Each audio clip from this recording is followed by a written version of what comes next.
So hello everyone, welcome to Amazon academy.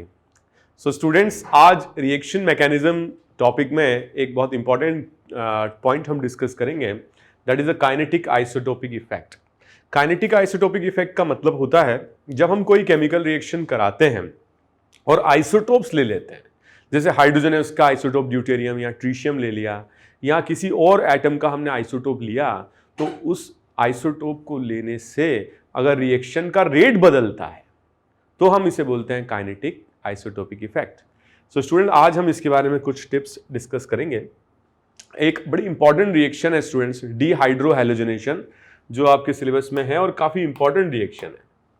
तो ये जो रिएक्शन है, this is very very easy. अगर हमारे पास कोई अल्काइल हैलाइड है, let's say it is a tertiary alkyl halide, और इसकी रिएक्शन को हमने करवाया किससे? अल्कोहलिक KOH से, एक स्ट्रॉन्ग बेस से हीट किया। तो this reaction leads to what? Dehydrohalogenation. मतलब इस कार्बन से, इसको मैं नाम दे रहा हूं अल्फा, यहां से हैलोजन चला जाता है, और इस कार्बन को मैं नाम दे रहा हूं बीटा, यहां से हाइड्रोजन चला जाता है। ठीक है, सो यहां से हाइड्रोजन एटम चला जाता है। तो इसको मैं ऐसे लिख देता हूं। तो एक कार्बन से जाता है हैलोजन और एक कार्बन से जाता है हाइड्रोजन, इसीलिए इस रिएक्शन को बोला जाता है dehydrohalogenation, and the product formed is this. तो माय डियर स्टूडेंट्स, आप लोग जानते हो कि ये एक एलिमिनेशन रिएक्शन है, और इस एलिमिनेशन रिएक्शन को हम बोलते हैं E2 एलिमिनेशन रिएक्शन।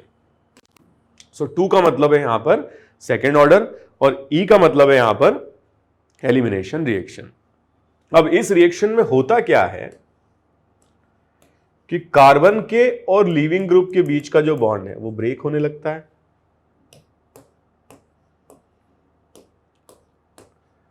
जो बेस है, यहां पर मैंने अल्कोहलिक KOH लिया है, तो जो बेस है वो इस हाइड्रोजन को निकालने लगता है,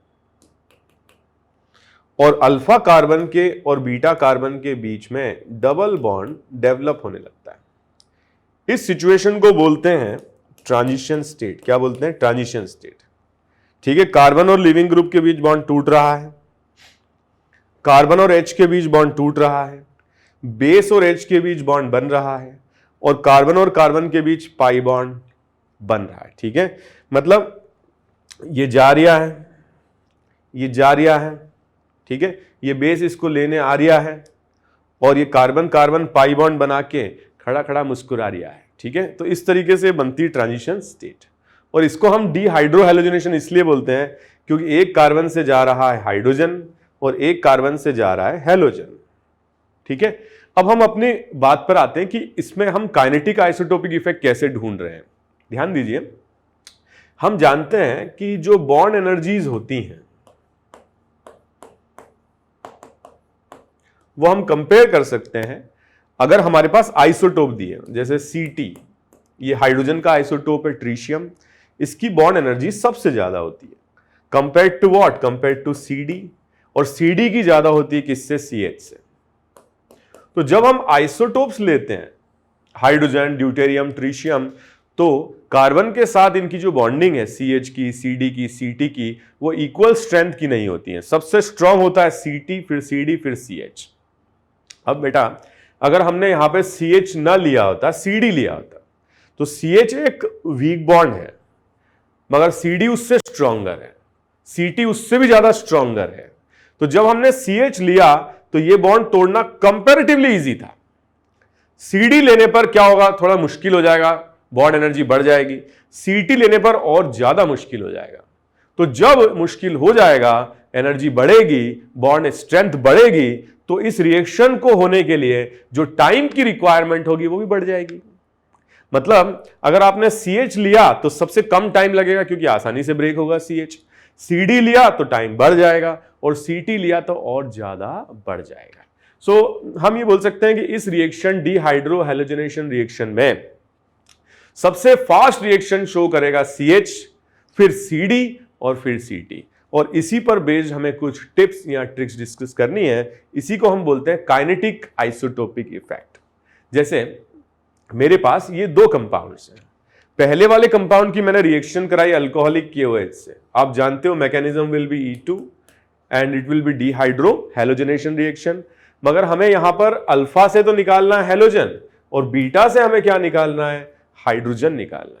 तो ये वीक बॉन्ड है CH, प्रोडक्ट तो इसमें यही बनेगा CH2 CH3 जैसे कि मैंने आपको बोला कि जो बेस है वो OH माइनस है और OH माइनस जो बेस है, जैसे कि मैंने बोला आपको कि बेस का काम है H प्लस निकालने, ये सबसे छोटू एटम है, ठीक है, बेबी एटम, और ये बेस है, तो बेबी को क्या बेस पसंद है, ठीक है। तो ये जो OH माइनस है वो H प्लस निकाल के क्या बना लेगा, H2O। तो ये बना लेगा H2O और जो Cl माइनस है वो K प्लस के साथ क्या बना लेगा, KCl। तो इसमें ये प्रोडक्ट बनेगा। सिमिलरली दूसरे में अगर अपन देखें तो ये प्रोडक्ट बनेगा।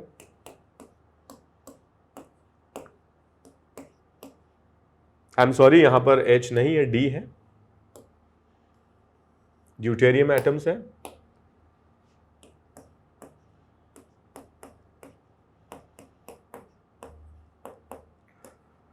तो इन दोनों के प्रोडक्ट की बात नहीं हो रही है, हालांकि मैंने आपको पूरे प्रोडक्ट बना करके बता दिए, बट मेरा क्वेश्चन ये है कि अगर ये A कंपाउंड है और ये B कंपाउंड है और इन दोनों में रिएक्शन हो रही है E2, आप जानते ही हो दिस इज E2 रिएक्शन या this is hydro halogenation reaction.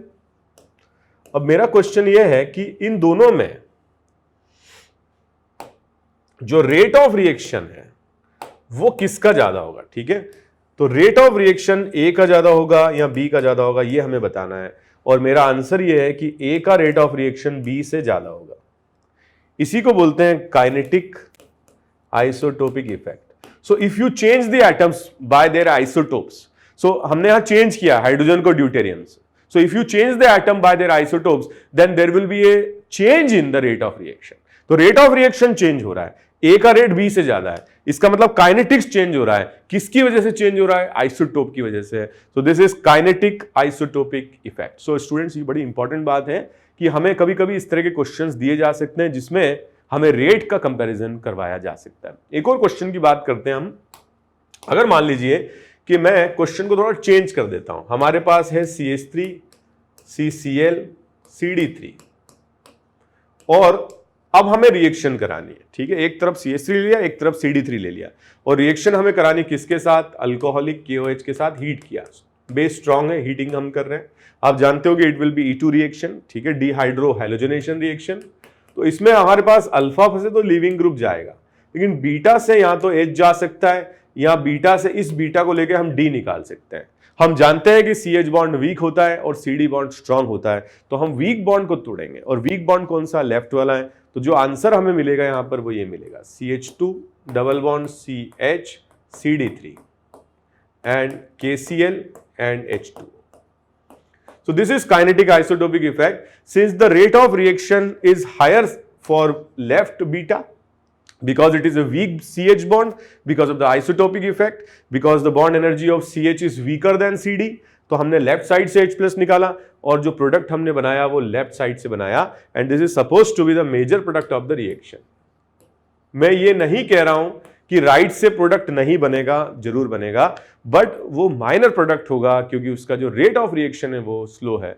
So this is all about kinetic isotopic effect. Okay, thank you students, happy learning, keep learning, thank you very much, bye bye.